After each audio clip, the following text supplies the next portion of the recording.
নমস্কার বন্ধুরা, আজকে 16 জুন আগামী 48 ঘন্টার মধ্যে বাংলাদেশের উত্তর ভাগ এবং বাংলাদেশের দক্ষিণ ভাগের বেশ কিছু জায়গাতে আপনারা বিক্ষিপ্তভাবে বৃষ্টিপাত সাথে বজ্রপাত এবং ঝোড়ো বেগে হাওয়া এবং কালবৈশাখী উপলব্ধি করতে চলেছেন। মেনলি বাংলাদেশের আবহাওয়া অধিদপ্তর এবং সাথে সাথে ভারতবর্ষের যে ইন্ডিয়ান মেট্রোলজিক্যাল ডিপার্টমেন্ট রয়েছে তাদের তরফ থেকে এখনো অব্দি সতর্কবার্তা দেওয়া রয়েছে। বাংলাদেশের উত্তর পূর্ব ভাগের যেসব জেলাগুলো রয়েছে এবং সাথে সাথে বাংলাদেশের দক্ষিণ ভাগের যেসব জেলা রয়েছে এখানে আপনারা ভারী থেকে অতি ভারী বৃষ্টিপাত প্রায় 20 মিলিমিটার পর্যন্ত বৃষ্টিপাত হতে পারে। অন্যদিকে বাংলাদেশের দক্ষিণ ভাগের যেসব জায়গাগুলো রয়েছে সেখানে আপনারা দিনের বেলাটা একটু অস্বস্তি মতো গরমও কিন্তু উপলব্ধি করতে পারবেন, কিন্তু দেখা গেলে আবার বিকালের দিক করে কিন্তু একটু কালবৈশাখী ঝড়ো বেগে হাওয়াও দেখা যেতে পারে। এবার যদি আমরা একটু এক এক করে দেখার চেষ্টা করি তাহলে আপনারা বুঝতে পারবেন যে বাংলাদেশে আগামী 48 ঘন্টায় কোথায় কিরকম ওয়েদার থাকবে।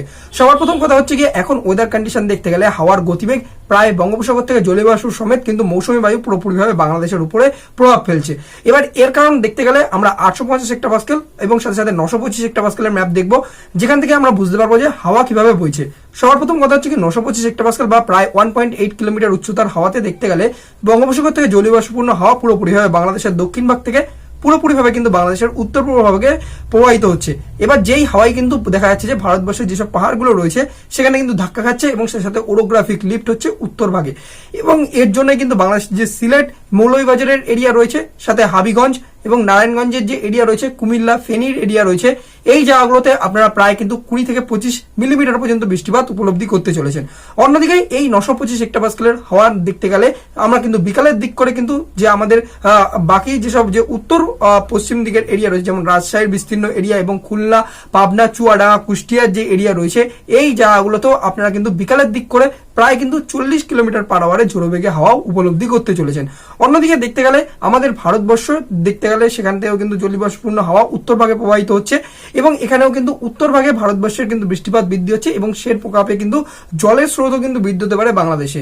এবার যার জন্য কিন্তু বাংলাদেশের যে রাজশাহী এবং রংপুরের যে এরিয়া রয়েছে এবং সাথে সাথে কিন্তু সিলেটের এরিয়া, মৌলভীবাজারের এরিয়া রয়েছে এবং হাবিগঞ্জের এরিয়া এবং অন্যদিকে ত্রিপুরার উপরেও কিন্তু বৃষ্টিপাত কিন্তু বৃদ্ধি হচ্ছে। সব মিলিয়ে কিন্তু বাংলাদেশে একরকম ভাবে কিন্তু একটা ভালো রকম কিন্তু বৃষ্টিপাত কিন্তু দেখা যেতে পারে আগামী 48 ঘন্টার জন্য।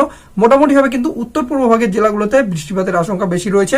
এবার দেখতে গেলে বাংলাদেশের যে ঢাকা এবং সাথে সাথে কিন্তু যে নারায়ণগঞ্জের এরিয়া রয়েছে, বরিশাল, পাটুয়াখালী এবং মোটামুটি কুমিল্লার যে এরিয়া রয়েছে এবং কক্সবাজার, রাঙামাটির এরিয়া রয়েছে, তো এই জায়গাগুলোতে চট্টগ্রামের এরিয়াতে মোটামুটি ভাবে বিক্ষিপ্তভাবে বৃষ্টিপাত থাকবে। মোটামুটি টেম্পারেচার 32 ডিগ্রির কাছাকাছি থাকবে।